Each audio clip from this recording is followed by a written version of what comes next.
भक्त भगति भगवंत गुरु चतुर नाम बपुए, तिनके पद बंदन किए नासत विघ्न अनेक। सीय उर्मिला मांडवी श्रुति कीर्ति बरबाम, चारु सुमन चारो रतन तुलसी करत प्रणाम। यह कलिकाल मलायतन मन करि देखु विचार, श्री रघुनाथ नाम तजी नाहि नयान यधार। श्री राम जय जय राम, श्री राम जय जय राम, श्री राम जय जय राम, श्री राम जय जय राम। बोलिए श्यापति रामचंद्र भगवान की जय। श्रीमत् परमाचार्य परम विज्ञानशील सद कवि वृंद कमल प्रभाकर, हिंदी गगन के प्रचंड भार तेंदु श्रीमद् गोस्वामी तुलसीदास जी महाराज अपने श्री रामचरितमानस में नवधा भक्ति का उपदेश भगवान श्री राम जी के श्रीमुख द्वारा महा भगवती वात्सल्यमयी अनुरागमयी प्रेममयी माता सबरी जी के प्रति जो हुआ है, उसमें का जो पांचवा भक्ति है, नवधा भक्ति में से जो पांचवा जो भक्ति है वो बड़ा सुंदर मार्मिक वर्णन है। वह भक्ति है मंत्र जाप मम दृढ़ विश्वासा, पंचम भजन सुवेद प्रकाशा। क्या इस पांचवी भक्ति का मंत्र विधान सहित गुरु से ही लेना चाहिए? क्या इस भक्ति का अधिकारी कोई आचार्य विद्वान अथवा उच्च वर्ण का ही हो सकता है? नहीं, श्री राघवेंद्र सरकार ने स्वयं शबरी जी से स्पष्ट कहा है कि नवम हुए कहूँ जिनके होई, नारी पुरुष सचराचर कोई। सोई अतिशय प्रिय भामिनी मोरे, सकल प्रकार भगति दृढ़ तोरे। श्री स्वामी रामकृष्ण जी के एक भाषण में पढ़ा था कि मथुरा के समीप यमुना पार गोपियों की एक छोटी सी बस्ती थी। एक प्रौढ़ा गोपिका नित्य मथुरा के बाजार में दूध दही बेचने जाया करती थी। उसे जमुना पार करने के लिए नौका पर जाना पड़ता था। केवट को 2 पैसे इधर से और 2 पैसे उधर से नौका की उतराई देनी पड़ती थी। रोज वो रुपया का दूध दही बेच आती थी। एक दिन मथुरा से लौट रही थी। विश्राम घाट के पास बाजार में स्थूल शरीर के एक वृद्ध पंडित जी कथा कह रहे थे। सहस्त्रों स्त्री पुरुष श्रोता के रूप में कथा अमृत पान कर रहे थे। खाली मटकी सिर पर रखे हुए यह भी खड़ी हो गई। पंडित जी शबरी प्रसंग कह रहे थे कि मंत्र जाप मम दृढ़ विश्वासा, यही भवसागर से पार होने की भक्ति है। भटक रहो संसार में कर कर भ्रष्टाचार, भवसागर से जीव यह कैसे जावे पार। तन बल धन बल बुद्धि बल सरे न कौनहु काम, एक बार मुख से कहो जय श्री राधे श्याम। मनुष्य एक बार मुख से राधे श्याम कह लेवे, भवसागर से पार हो जाएगा। फिर संसार की छोटी मोटी नदियों को पार करना क्या बड़ी बात है।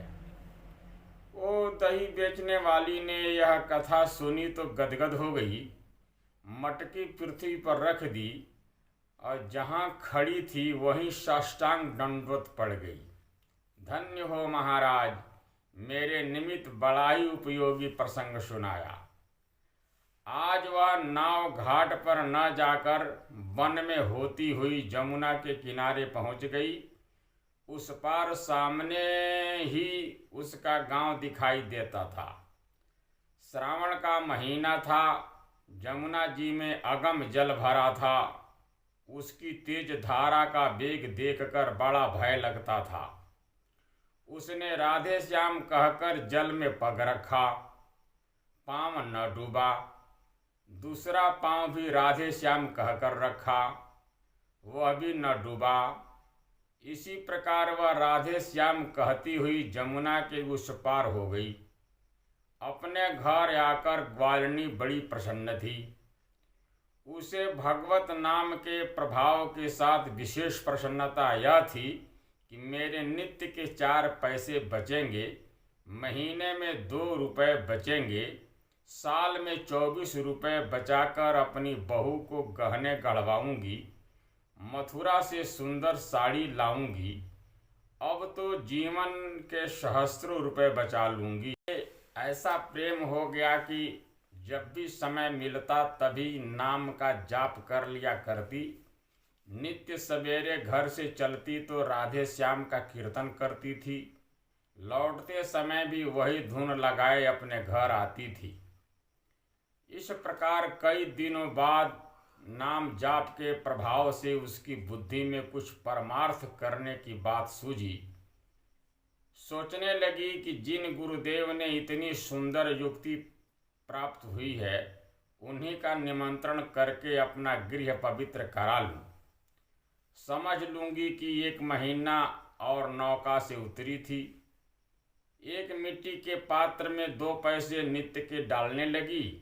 जब 1 महीना समाप्त हो गया तब उसने पात्र के पैसे संभाले, पूरा 1 रुपया हो गया था। वह सोचने लगी कि घी, दूध और आटा तो घर का ही है, इस रुपए में बाजार से शक्कर, साग और मेवा आदि सब कुछ आज ही ले आऊं। साथ ही कल के लिए पंडित जी को निमंत्रण भी कर आऊं। मथुरा की गलियों में खोजती हुई पंडित जी के घर पहुंच गई।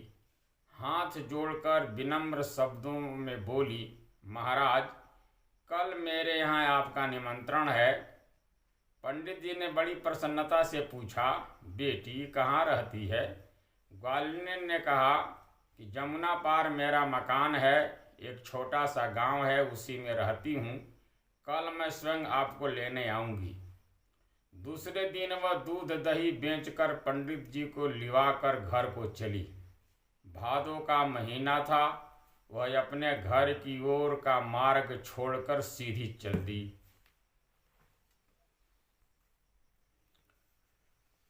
पंडित जी ने कहा, नौका के लिए तो यह मार्ग है, तुम उधर कहाँ जा रही है? बोली, आपको घाट पर क्या कुछ काम है? इस रास्ते से मेरा घर आधे मील से कम है और नाव के घाट से 4 मील पड़ेगा।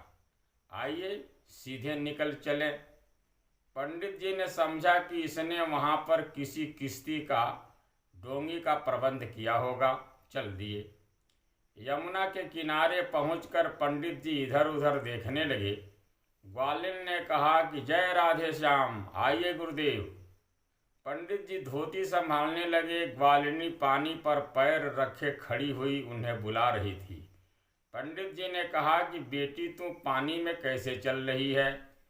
वह बोली कि वाह महाराज, आपकी ही बताई जुक्ति से तो मैं पानी पर चल रही हूँ। आप ये क्या कह रहे हैं? आइए ना। पंडित जी ने पहला पैर रखा तो कमर से जल में चले आए। घबरा कर लौट पड़े। उससे कहने लगे, बेटी जहाँ तू चल रही है वहाँ पर क्या पुल बना है? ये पत्थर है। लौट कर तू मेरा हाथ पकड़ ले, तेरे चरण चिन्ह पर ही पीछे पीछे मैं चलूँगा। गोपी ने हाथ पकड़ लिया। आइए राधे श्याम कहा और चलने लगी। ज्यों ही पंडित जी ने पैर रखा त्यों ही कम से कम पानी में चले गए। हाथ को छुड़ाकर भागने लगे मगर उसने न छोड़ा। राधे श्याम कहती हुई आगे बढ़ने लगी। पंडित जी घबराकर चिल्लाने लगे, छोड़ छोकरी मुझे यही दे दे जीवन का दान। मैं तेरा पंडित पुरोहित नहीं, तू मेरी जजमान। फेर दे मुझको मेरे धाम। वह बोली, गुरुजी बोलो राधे श्याम। वह खींचे जा रही थी, गले तक पानी आ गया। पंडित जी पुनः बोले, अरे भंवर यह ग्रसने आई, लहर लपेटे लेत। या कोई घड़ियाल घड़ी में मोकूली ले लेत। पाप नी कर न पाप का काम। हाथ को कसकर कड़े हुए बोली, गुरुजी बोलो राधे श्याम। अब तो पंडित जी गिड़गिड़ा कर कहने लगे, मेरे पास 10 रुपए हैं, सोने की अंगूठी पहने हूँ, यह सब तुझे दे दूंगा, मुझे छोड़ दे। अरे दुष्ट, अगर मैं मर गया तो मेरा पुत्र तुझे जीवित न छोड़ेगा, तेरे घर में आग लगवा देगा। उसने फिर भी न छोड़ा। पंडित जी उल्टे सीधे होकर गोते खाने लगे। विशेष कष्ट होने पर संदेह हुआ कि यह मानवी नहीं है, कोई दानवी दुष्टा है। यूँ कहने लगे, है चुड़ैल जादूगरनी अथवा मायावी नार। यह सोचकर पंडित जी झट करने लगे पुकार, उबारो राधा वर घनश्याम, उबारो राधा वर घन। पीछे वह भी बोली, गुरुजी बोलो राधे श्याम। पंडित जी के मुख से निकला, उबारो राधा वर घनश्याम। पार हो गए। किनारे पर गोपिका का तरुण पुत्र खड़ा हुआ प्रतीक्षा कर रहा था।